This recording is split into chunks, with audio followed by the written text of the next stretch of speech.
Hi hello അസ്സാം വലൈക്കും എല്ലാവർക്കും ഹനാസ് കിച്ചണിലേക്ക് സ്വാഗതം. ഇന്നത്തെ റെസിപ്പി ഒരു അടിപൊളി സ്നാക്കാണ് പാൽപ്പത്തിരി. അപ്പോൾ ഇതൊരു ലെയറോട് കൂടിയിട്ടുള്ള ഒരു സ്നാക്കാണ്. നല്ല സോഫ്റ്റ് നല്ല ജ്യൂസി ആയിട്ടുള്ള ഒരു നല്ല സ്നാക്കാണ്. അപ്പോൾ ഇതെങ്ങനെ ഉണ്ടാക്കുന്നതെന്ന് നോക്കാം. വീഡിയോയിലേക്ക് കിടക്കാം. അപ്പോൾ ഇത് മുട്ട വെച്ചുണ്ടാക്കാൻ പറ്റുന്ന നല്ലൊരു ഈസി ആയിട്ടുള്ള ഒരു സ്നാക്കാണ്. അപ്പോൾ ഇതിനായിട്ട് ഞാൻ ഒരു മുട്ട എടുത്തിട്ടുണ്ട്. അപ്പോൾ ഇത് മിക്സിയുടെ ജാറിലേക്ക് ഇട്ട് കൊടുത്തു. ഇനി ഇതിലേക്ക് 1 കപ്പ് മൈദ ചേർത്തിട്ടുണ്ട്. അതേപോലെ 1 കപ്പ് വെള്ളം കൂടി ചേർത്തു. പിന്നെ നമ്മൾ ഇതിലേക്ക് 1/4 ടീസ്പൂൺ ഉപ്പ് ചേർത്ത് കൊടുക്കുന്നത്. നമ്മൾ ഇതൊരു പത്തിരി ഉണ്ടാക്കാണ്. അപ്പോൾ അതിന് വേണ്ടിയിട്ടുള്ള ഉപ്പാണ് ചേർത്തിട്ടുള്ളത്. അത് ഇട്ടിട്ട് നന്നായിട്ടൊന്ന് അടിച്ചെടുക്കാം. അടിച്ചെടുത്തതിന് ശേഷം നമുക്കിതൊരു ബോളിലോട്ട് മാറ്റി കൊടുക്കാം. അപ്പോൾ ഇതിപ്പോൾ നല്ല തിക്കായിട്ടുള്ള ഒരു ബാറ്ററാണുള്ളത്. നമുക്കിത് പത്തിരി ചുടാൻ വേണ്ടിയിട്ടാണ്. അപ്പോൾ കുറച്ച് ലൂസായിട്ടാണ് വേണ്ടത്. അപ്പോൾ അതിനനുസരിച്ചിട്ട് നമുക്ക് കുറച്ച് വെള്ളം ഒഴിച്ചു കൊടുക്കാം. 3/4 കപ്പോളം വെള്ളം കൂടി ഒഴിച്ചിട്ട് ഇതിലേക്ക് ഒഴിച്ചു കൊടുത്തിട്ടുണ്ട്. ഇതിനെല്ലാം കൂടി നന്നായിട്ടൊന്ന് മിക്സാക്കി മാറ്റി വെക്കാം. ഇനി നമുക്കിത് ഓരോന്ന് ചുട്ടെടുക്കാം. അപ്പോൾ ചൂടായ പാനിലോട്ട് ഞാനിത് കുറച്ച് ഒഴിച്ചിട്ട് നല്ല തിന്നായിട്ട് നല്ല തെളുപ്പുള്ള ഒരു ദോശയായിട്ടാണ് ചുട്ടെടുക്കുന്നത്. അപ്പോൾ തടി ആവാതെ ശ്രദ്ധിക്കണം. നല്ല തിന്നാക്കി എടുക്കുകയാണ് വേണ്ടത്. പിന്നെ നമ്മൾ ഇത് ഉണ്ടാക്കുന്ന ഒരു ബേക്കിംഗ് ചെയ്യാൻ പറ്റുന്ന ഒരു പാത്രത്തിലാണ്. അപ്പോൾ അതിൻ്റെ സൈസിനനുസരിച്ചിട്ടുള്ള ഓരോ ദോശയാണ് ചുട്ടെടുക്കേണ്ടത്. അപ്പോൾ ചുടുന്ന ഈ ഒരു ദോശനെയാണ് പറയുന്നത് പത്തിരി എന്നുള്ളത്. അപ്പോൾ ആ ഒരു ഭാഗം നല്ല വെന്തതിന് ശേഷം ഞാനിതിലേക്ക് കുറച്ചൊന്ന് നെയ്യ് തടവി കൊടുത്തിട്ടുണ്ട്. നെയ്യ് തടവിയതിന് ശേഷം നമുക്കിതൊന്ന് തിരിച്ചിട്ട് കൊടുക്കാം. ഈ ഒരു ഭാഗം കൂടി നല്ലൊരു ലൈറ്റ് ഗോൾഡൻ കളറാകുന്ന വരെ നമുക്കിത് വേവിച്ചെടുക്കാം. അപ്പോൾ നമുക്കിതിന് ഓരോ പത്തിരിയായിട്ട് ഇതുപോലെ ചുട്ടെടുക്കാം. നല്ല തെളുപ്പുള്ള പത്തിരിയായിട്ട് ആവണം. പിന്നെ നമ്മൾ ഇതിലേക്ക് ബട്ടറോ നെയ്യോ ഓയിലോ ഏത് വേണമെങ്കിലും ഉപയോഗിക്കാം കേട്ടോ. അപ്പോൾ ഇതുപോലെ തടവിയ ശേഷം ആ ഒരു ഭാഗവും ഒന്ന് വേവിച്ചെടുക്കാം. അപ്പോൾ ഇപ്പോഴത്തെ ട്രെൻഡായിട്ട് കൊണ്ടിരിക്കുന്ന ഒരു പത്തിരിയാണ്, പാൽപ്പത്തിരിയാണ് ഇതിൻ്റെ പേര്. അപ്പോൾ നമ്മുടെ പത്തിരിയെല്ലാം ഇവിടെ റെഡി ആയിട്ടുണ്ട്. 9 പീസോളം കിട്ടിയിട്ടുണ്ട്.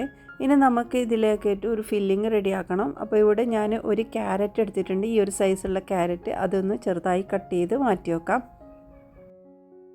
ഇനി നമുക്ക് ആവശ്യം മുട്ടയാണ്. അപ്പോൾ 2 മുട്ടയാണ് എടുത്തിട്ടുള്ളത്. അതിതാ മിക്സിയുടെ ജാറിലേക്ക് ഇട്ട് കൊടുത്തിട്ടുണ്ട്. 1 കപ്പ് മൈദക്ക് 2 മുട്ട എന്നുള്ള കണക്കാണ് നമ്മൾ ഉണ്ടാക്കുന്നത്. ഇനി ഇതിലേക്ക് പഞ്ചസാര ചേർത്ത് കൊടുക്കാം. 1/2 കപ്പോളം പഞ്ചസാര ഇട്ടിട്ടുണ്ട്. പിന്നെ പാൽപ്പൊടിയാണ് ചേർക്കുന്നത്. 2 ടേബിൾ സ്പൂൺ പാൽപ്പൊടിയും പിന്നെ കുറച്ച് ഏലക്കപ്പൊടിയും ചേർക്കുന്നുണ്ട്. ഏലക്കയാണ് ചേർക്കുന്നത്. അപ്പോൾ അത് 4 പീസോളം എടുത്തിട്ടുണ്ട്. പിന്നെ നമ്മൾ കട്ട് ചെയ്ത് വെച്ച ക്യാരറ്റും ഇതിലേക്കിട്ട് എല്ലാം കൂടി നന്നായിട്ടൊന്ന് അടിച്ചെടുത്ത് റെഡിയാക്കിയെടുക്കാം. അപ്പോൾ ഇതാ നല്ല രീതിയിൽ അടിച്ചെടുത്തിട്ടുണ്ട്. ഇനി നമ്മൾ ഇതിലേക്ക് ചേർക്കുന്നത് കുറച്ച് പാലാണ്. 1 കപ്പോളം പാല് ഞാൻ ഇതിലേക്ക് ഒഴിച്ചു കൊടുത്തിട്ടുണ്ട്. ഇനി വീണ്ടും ഒന്ന് അടിച്ചിട്ട് നമുക്ക് മാറ്റി വെക്കാം. അപ്പോൾ ഇതിൽ ചേർക്കുന്ന ക്യാരറ്റൊക്കെ നന്നായിട്ട് അരിഞ്ഞു കിട്ടണം. അപ്പോൾ അത് റെഡി ആയിട്ടുണ്ട്.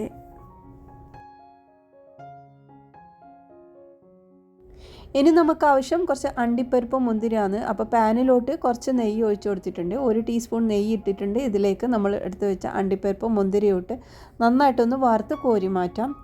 ഇത് നമ്മൾ ഇതിലേക്ക് ഡെക്കറേഷൻ ചെയ്യാനാണ്. ഇനി നമ്മൾ ബേക്ക് ചെയ്യുന്ന പാത്രത്തിലേക്ക് അടിയിലൊന്ന് ഒട്ടിപ്പിടിക്കാതിരിക്കാൻ വേണ്ടി ഞാൻ ഒരു ബട്ടർ പേപ്പറും കൂടി വെച്ചിട്ടുണ്ട്. അതിലേക്ക് നമ്മൾ കുറച്ചൊന്ന് നെയ്യ് തടവി കൊടുക്കാം. ഇനി ഇത് ഉണ്ടാക്കുന്നത് എങ്ങനെയാണെന്ന് വെച്ചാൽ നമ്മളിതാ ചുട്ട് വെച്ച ഓരോ പത്തിരി ഇതിലേക്ക് വെച്ചിട്ടുണ്ട്. ഒരു പത്തിരി വെച്ച് അതിൻ്റെ മുകളിലോട്ട് കുറച്ച് നമ്മൾ അടിച്ചു വെച്ച ഈ ഒരു പാലും മുട്ടയും കൂടി ചേർത്തത് ഇതിലേക്ക് ഒഴിച്ചു കൊടുക്കാം. ഇനി നമ്മൾക്ക് ഇതിൻ്റെ മുകളിലോട്ട് ബാക്കിയുള്ള ഓരോ ലെയറും വെച്ച് നമുക്ക് ഈ ഒരു ഫില്ലിങ് ഇത് ഫുള്ള് ഇത് കവർ ചെയ്തെടുക്കേണ്ടതാണ്. അപ്പോൾ ഇതിൻ്റെ ഗ്യാപ്പിൽ നമ്മൾ ഈ ഒരു കൂട്ട് ഒഴിച്ചു കൊടുക്കുകയാണ്. ഇത് സംഭവം വളരെ ഈസി ആയിട്ട് ഉണ്ടാക്കാൻ പറ്റുന്ന ഒരു സ്നാക്കാണ്. കുട്ടികൾ സ്കൂൾ വിട്ട് വരുന്ന സമയത്ത് പെട്ടെന്ന് ഉണ്ടാക്കി കൊടുക്കാൻ പറ്റും. അതുപോലെ ഗസ്റ്റിനൊക്കെ ഉണ്ടാക്കി കൊടുക്കാനും പറ്റുന്നതാണ്. ഇതിൽ നമുക്ക് ഇപ്പോൾ ക്യാരറ്റ് ഇതുപോലെ അടിച്ചെടുക്കണം തന്നെ ഇല്ല. ഗ്രേറ്റ് ചെയ്തിട്ട് വേണമെങ്കിൽ അങ്ങനെ ഇതിലേക്ക് പാലിലേക്ക് മിക്സ് ആക്കിയിട്ട് അങ്ങനെ ചേർത്ത് കൊടുക്കാനും പറ്റും. അല്ല നമ്മൾ ക്യാരറ്റ് ഇഷ്ടമല്ലെങ്കിൽ ആ ഒരു ഫ്ലേവർ ഇഷ്ടമല്ലെങ്കിൽ അത് ഫുള്ളായിട്ട് ഒഴിവാക്കിയിട്ട് നമ്മൾ തന്നെ ആയിട്ടുള്ള ഒരു ഏലക്കയും പഞ്ചസാരയും ഇട്ട് അടിച്ചെടുത്താലും മതി. അപ്പോൾ ഇതിൽ ചേർത്തത് 1/2 കപ്പ് പഞ്ചസാരയാണ്. അത് ഓവറായിട്ട് മധുരം ഉണ്ടാവില്ല. കറക്റ്റ് ഒരു ലൈറ്റ് മധുരമേ ഉണ്ടാവുള്ളൂ. നമ്മൾ ഈ പത്തിരിയിൽ മധുരം ഇട്ടിട്ടില്ല. അതുകൊണ്ട് തന്നെ ഇതിൽ ഓവറാവില്ല. അപ്പോൾ നമ്മൾ ഇതിൻ്റെ ഗ്യാപ്പിൽ നമ്മൾ ഈ ഒരു പാൽ ഒഴിച്ചു കൊടുത്താൽ മാത്രം മതി. അപ്പോൾ 1 കപ്പ് മൈദയിലോട്ട് 9 പത്തിരിയാണ് എനിക്ക് കിട്ടിയിട്ടുള്ളത്. അപ്പോൾ ഇത് ഫുള്ളായിട്ട് വെച്ചിട്ടുണ്ട്. ബാക്കി വന്നതൊക്കെ ഇതിൻ്റെ മുകളിലോട്ട് ഒഴിച്ചു കൊടുക്കാം. ഇനി നമ്മളിത് ബേക്ക് ചെയ്യുന്നതാണ്. നമ്മൾ കേക്കെല്ലാം ബേക്ക് ചെയ്യുന്ന പോലെ തന്നെയാണ് ഇത് ബേക്ക് ചെയ്യേണ്ടത്. അപ്പോൾ ഇത് പഴയ ഒരു പാത്രം വെച്ചിട്ടുണ്ട്. അതിൻ്റെ മുകളിലോട്ട് നമ്മൾ ഈ ഒരു പാത്രം വെച്ച് നമുക്ക് അടച്ച് വെച്ച് വേവിച്ചെടുക്കാം. അപ്പോൾ ഈ ഒരു സമയത്ത് തന്നെ നമ്മൾ അണ്ടിപ്പരിപ്പും മുന്തിരിയൊക്കെ ഇതിൻ്റെ മുകളിലോട്ട് ഒന്ന് ഇട്ട് കൊടുക്കുന്നുണ്ട്. ഇതൊരു ജസ്റ്റ് ഡെക്കറേഷൻ മാത്രമാണ്. നമ്മൾ ഉള്ളിലോട്ടൊന്നും ഇട്ട് കൊടുക്കേണ്ട ആവശ്യമില്ല. ഇതിൻ്റെ മുകളിലൊക്കെ കാണാൻ വേണ്ടി മാത്രമായിട്ട് കുറച്ചൊന്ന് വിതറി കൊടുക്കാം. അപ്പോൾ ഇതിൻ്റെ വേവ് എങ്ങനെയെന്ന് വെച്ചാൽ 45 മിനിറ്റ്സ് നല്ല ലോ ഫ്ലെയിമിലിട്ട് വേവിച്ചെടുത്തതാണ്. അപ്പോൾ ഇത് റെഡി ആയിട്ടുണ്ട്. നല്ല പൊങ്ങി വന്നിട്ട് തന്നെ ഉണ്ട്. അപ്പോൾ ഇനി നമുക്കിത് മാറ്റാം. ജസ്റ്റ് ഒന്ന് കുത്തി നോക്കാം അത് ഉള്ളു വെന്തിട്ടുണ്ടോ എന്നുള്ളത് ചെക്ക് ചെയ്യാം. അപ്പോൾ ഇത് പാൽപത്രി ഇവിടെ റെഡി ആയിട്ടുണ്ട്. നല്ല സോഫ്റ്റ് ആയിട്ടുള്ള ഒരു സ്നാക്കാണ്.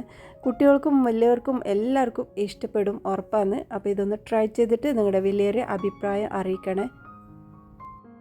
ചാനലിൽ ഇതുപോലത്തെ ഒരുപാട് വെറൈറ്റി ആയിട്ടുള്ള റെസിപ്പീസ് അപ്ലോഡ് ചെയ്തിട്ടുണ്ട്. താല്പര്യമുള്ളവർ കണ്ടു നോക്കണേ.